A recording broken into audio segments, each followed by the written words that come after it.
دیکھ رہا ہوں کہ اس محفل میں سفید بال کم نظر آ رہے ہیں، کالے بال زیادہ نظر آ رہے ہیں۔ غلط تو نہیں کہا میں؟ اگر شک ہو تو دائیں بائیں دیکھ لو بھائی۔ سفید بال کم ہیں، کالے بال زیادہ ہیں، کیا مطلب اس بات کا؟ مطلب یہ ہے کہ اس محفل میں بزرگ کم ہیں، جوان زیادہ ہیں۔ اب تو میں نے آپ کو جوان کہہ دیا، بول جاؤ کوئی تو ہے جو جوان کہہ رہا ہے۔ جوان زیادہ ہیں۔ ایک صاحب تقریر میں کہہ رہے تھے، بولے ناچنے والی محفل ہوتی تو اس سے زیادہ بھیڑ لگی ہوتی۔ میں چیلنج کرتا ہوں ساری نچنیوں کی محفلوں کو، آؤ بغداد والے کی محفل دیکھو۔ اور تم یہ کہتے ہو نا کہ ناچنے والوں کی محفل میں بھیڑ ہوتی ہے، ذرا بغداد والے کی محفل میں آ کے تو دیکھ، رات گزرنے والی ہے لیکن بھیڑ کم نہیں ہو رہی ہے۔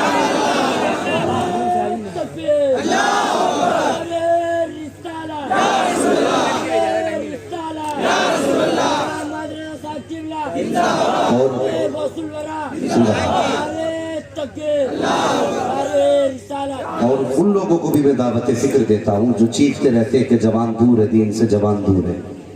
محفل میں آ کے تو دیکھو کتنا جوان حضور کے قریب ہوتا جا رہا ہے۔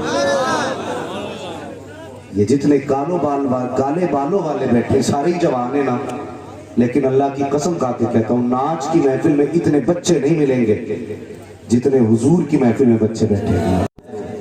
اس لیے کہ یہ ہمارا فیوچر ہے، ہمارا مستقبل ہے، اسلام کا آنے والا کل ہے۔ جب آج یہ جلسے سنیں گے تو انشاءاللہ آنے والے کل میں یہ کسی جلسے کی کمیٹی کے یا تو ممبر بنیں گے یا کمیٹی کے صدر بنتے نظر آئیں گے۔ جوڑو بچوں کو دین سے قریب لاؤ۔ ایک مولوی نے بڑا اچھا بھاشن دیا، اس نے کہا بند کرو جلسے۔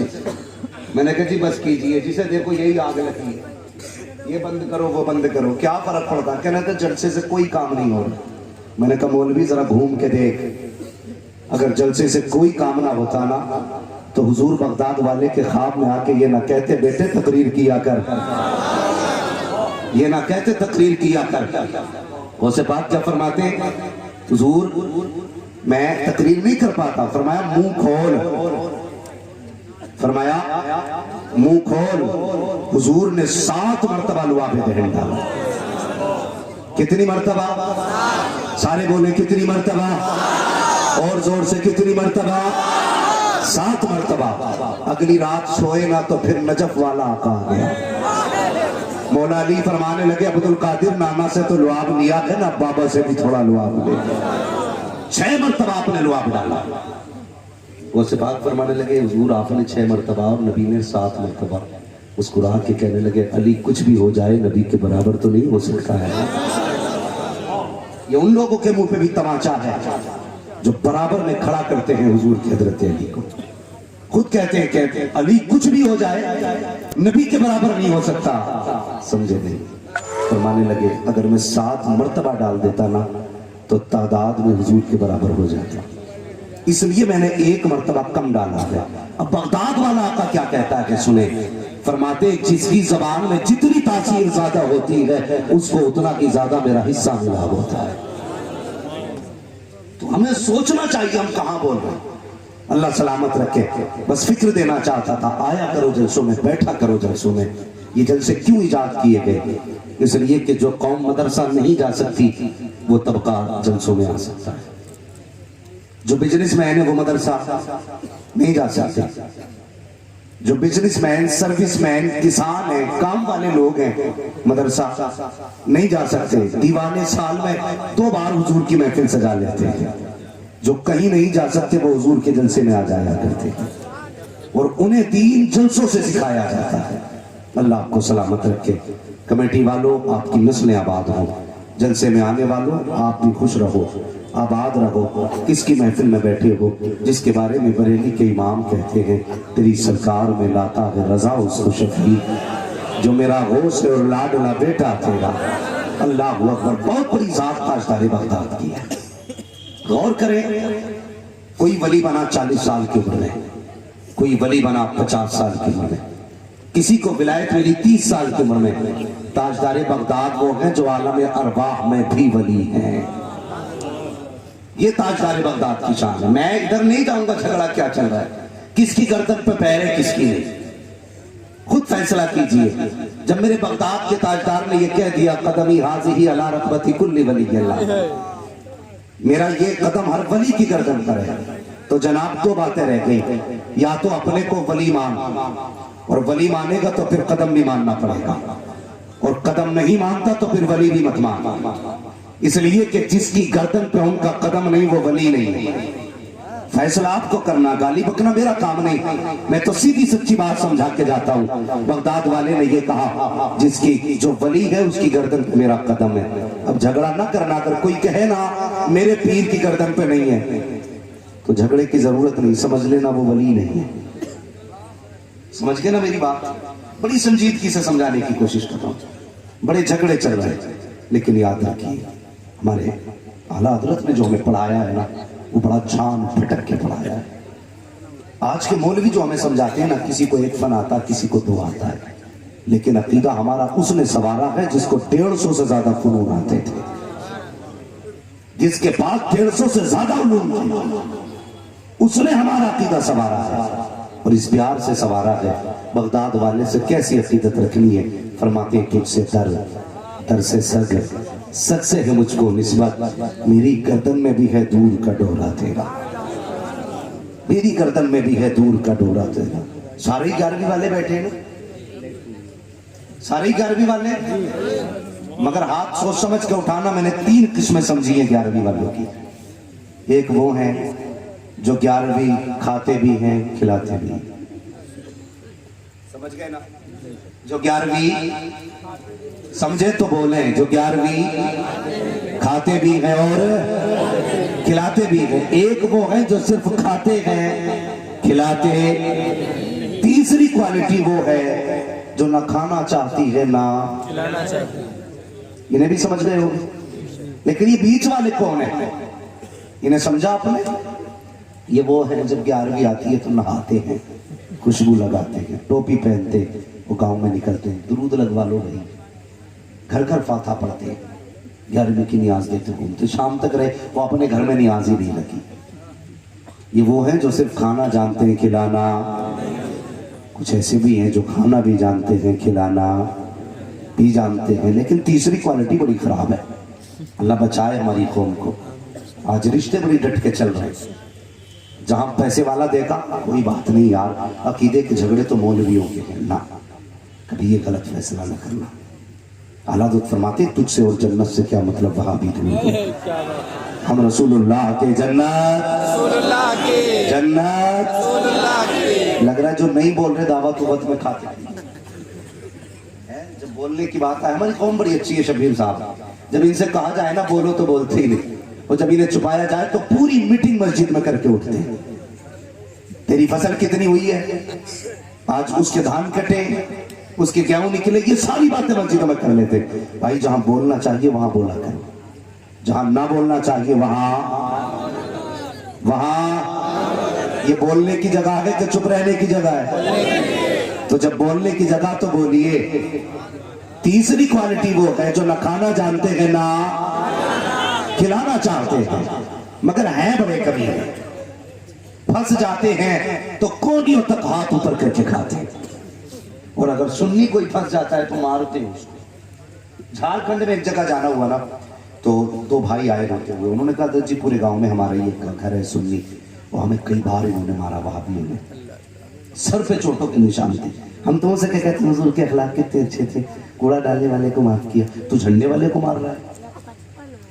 ये अंदर से बड़े खराब होते। मौलवी साहब तकलीफ कर रहे थे, मुर्गा ना बनाओ, जिसने गौसे पाक का नाम पे मुर्गा ज़िबा किया वो शिर्क हो गया, बिरयानी बनी शिर्क हो गई। इन्हें तो भी शिर्क की भी तारीफ नहीं आती है, तारीफ की डट के, बुराई की डट के मुर्गे बिरयानी की। घर पहुंचे ना तो अक्सर बीवियां वही करती हैं जो शोहर नहीं चाहते। हाँ, मिंबर वाले समझ गए, अक्सर बीवियां वही करती हैं जो शोहर नहीं चाहता, और वो नहीं करती जो शोहर चाहता है। उसने कहा अच्छा इतने चढ़ते हो मुर्गे से, बीवी ने मुर्गा ही बना दिया। तकरीर करके घर आए, क्या बना गए? बीवी कहने लगी आज तो मैंने 11वीं का मुर्गा बना दिया। मुझसे मैं लाल होगी, कहा पता नहीं मैंने कितनी लंबी तकरीर की, 11वीं का मुर्गा नहीं बनना है। उसने कहा जी जनाब पता तो है, लेकिन क्या करके मैं 11वीं किया करती हूँ, इसलिए मुर्गा बना दिया है। कहा मैं क्या खाऊंगा? कहा हुजूर अभी कुछ और बना देती हूँ। उसने कहा भूख लगी है? कहा तो ठहरिए ना कुछ बना देती हूँ। शोहर कहने लगा नहीं कुछ ना बनाइए, ऐसा कीजिए शोरबे ही से ले आइए, बोटी मत लाना, शोरबा शोरबा ले आ। बीवी ने यूं देखा, मुस्कुराई गई, चम्मच डाला हांडी में, जब निकाला ना शोरबा तो बोटी भी आ गई। वो हटाने लगी तो शोहर क्या कहता है? कहता क्या कर रही हो? कहने लगी ये एक बोटी आ गई जनाब, इसे हटा दो। उसने कहा खबरदार, जो खुद आती है उसे आने दिया जाए। ऐसी कौन है भाई, जो खुद आती है उसे आने दिया जाए? ये अमरोहा साइड में तुर्कियों का गांव, बड़ा कट्टर गांव है, आज भी मस्जिद धुलवा लेते हैं और उल्टा चला के धुलवाते हैं, पाइप पकड़ पानी डालो पीछे। आज भी इतने सख्त सुन्नी है। तो आ गया देवबंदी, थी 11वीं शरीफ। उसने पूछा क्या भाई वलीमा? का नहीं 11वीं है। उठ के चलने लगा, कहा बैठ आज 11वीं खा के जाता। फंस गया बुरा। उसने दाएं बाएं देखा, ये कब हटेगा जो रोक रहा था? वो हटाना, उसके आगे से हट गया। उसने चुपके से उठना शुरू किया, वो पीछे डंडा लेके खड़ा था। उसने कहा किधर जा रहा है? मैंने कहा ना 11वीं खा के जाएगा।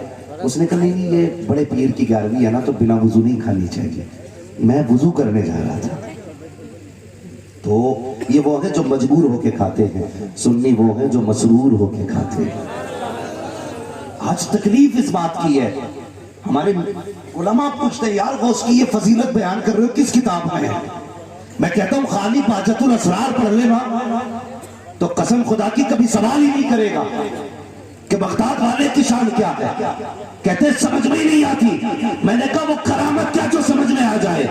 जो समझ में नहीं आता उसे करामत कहते हैं। जो किसी से ना होता, जिसे अब्दुल कादिर कर देता है, उसी को गौसे आजम कहते हैं। कभी सोचो तो सही, सरकार गौसे पाक माँ के शिकम में फरमाते माँ छींकती थी ना, माँ छींकती थी, वो अल्हम्दुलिल्लाह कहती थी तो कहते मैं पेट से कहता था यरहमुकिल्लाह। ये शान सरकार ने से बात की है। आज हमारी कौम चाहती है फिर से सलाहुद्दीन अय्यूबी आए, फिर से खालिद बिन वलीद आए, फिर से मोहम्मद बिन कासिम आए। मेरी कौम के जवानों बड़े सादा लोग हो, हम ये तो दुआ करते हैं अल्लाह खालिद बिन वलीद भेज दे, ये भी कहते मोहम्मद बिन कासिम भेज दे। लेकिन कभी तुमने गौर किया इस बात पर, अगर जमीन अच्छी होती है तो फसलें अच्छी होती है, गौद अच्छी होती है तो नस्लें अच्छी होती है। बताओ तो सही, सलाहुद्दीन तुमने मांगा है लेकिन उनकी माँ जैसी माँ तो ला के दिखाओ। मोहम्मद बिन कासिम की तुमने दुआएं की है, मोहम्मद बिन कासिम जैसी माँ तो ला के दिखाओ। रात दिन दुआएं करते हो, खुदा में गौस भेज दे, अब्दुल कादिर जिलानी की माँ जैसी माँ हो तो ला के दिखाओ। हमने दुआएं तो की है या अल्लाह खालिद बिन वलीद भेज दे, कौम को जरूरत है लेकिन ये तो बताया जाए हमने सब कुछ मांगा है कि हमने घरों के हालात अच्छे किए। हाँ जवान, जब तुम्हें निकाह की तैयारी करनी होती है, कभी तो बाप कहता है बेटे तेरे निकाह के लिए मैंने लड़की का इंतखाब किया है। आज का जवान कह देता है नहीं अब्बा तुम मत देखना, तुम्हें क्या पता बीवी कैसी होनी चाहिए, तुम पुरानी ज़हनियत के लोग हो, ये तो हम जानते हैं बीवी कैसी होनी चाहिए। नादान ज़बान को लगाम दे अपनी, तुझे क्या पता बीवी कैसी होनी चाहिए। कहता हाँ मैं जिससे निकाह करूंगा मैं उसको अच्छी तरह जानता हूँ। तूने 2 घंटे दीवार से लग के बात की, फैसला कर दिया तूने बीवी कैसी होनी चाहिए। और जिस बाप ने औरत के साथ 50 साल गुजारे हैं उसे नहीं पता है औरत कैसी होनी चाहिए। गलत ख्वाब में है तू, गलत ख्याल में है तू, अपनी मर्जी से फैसले ना कर, वरना तुझे पता है जैसे दिल्ली में 32 टुकड़े किए गए हैं, जैसे कि मेरठ में 32 टुकड़े किए गए हैं, ऐसे ही किसी दिन टुकड़े मिलेंगे। अगर घर की बका चाहते हो तो अपनी मर्जी से निकाह ना करना, बल्कि वालिद से कह देना ए बाबा ये रिश्ता तेरा हक था, तेरी खुशी थी, जिसमें तू राजी है उसमें मैं राजी हूँ। मदीने से आवाज आएगी जिसमें तेरा बाप राजी है उसमें मुस्तफा भी राजी है, उसमें खुदा भी राजी है। पहले अपने घरों के हालात बेहतर करो, निकाह में सोच समझ के फैसले करो। ये लव मैरिज की लानत है, जिस तुम्हारी खताओं और तुम्हारी लफ्ज़ों की सजा इस्लाम को भुगतनी पड़ रही है। गलती हमने की थी, लोग ताने इस्लाम को दे रहे हैं, अच्छी गोद का इंतखाब करो। सब कहते हैं रिश्ता कराओ बेटी का, बेटे का, पढ़ी लिखी लड़की होनी चाहिए। कैसी लड़की हो? MBBS होनी चाहिए, LLB हो। मैं तालीम का मुखालिफ नहीं हूं, मैं चाहता हूं खुदा करे हर घर में एक MBBS बेटी हो, लेकिन शर्त है उसको पढ़ाया भी एहतमाम से करो। ऐसे स्कूल में पढ़ाओ जहां पढ़ने वाली भी बेटी हो, पढ़ाने वाली भी बेटी हो। ट्यूशन के नाम पे जिंदगी को बर्बाद ना करो।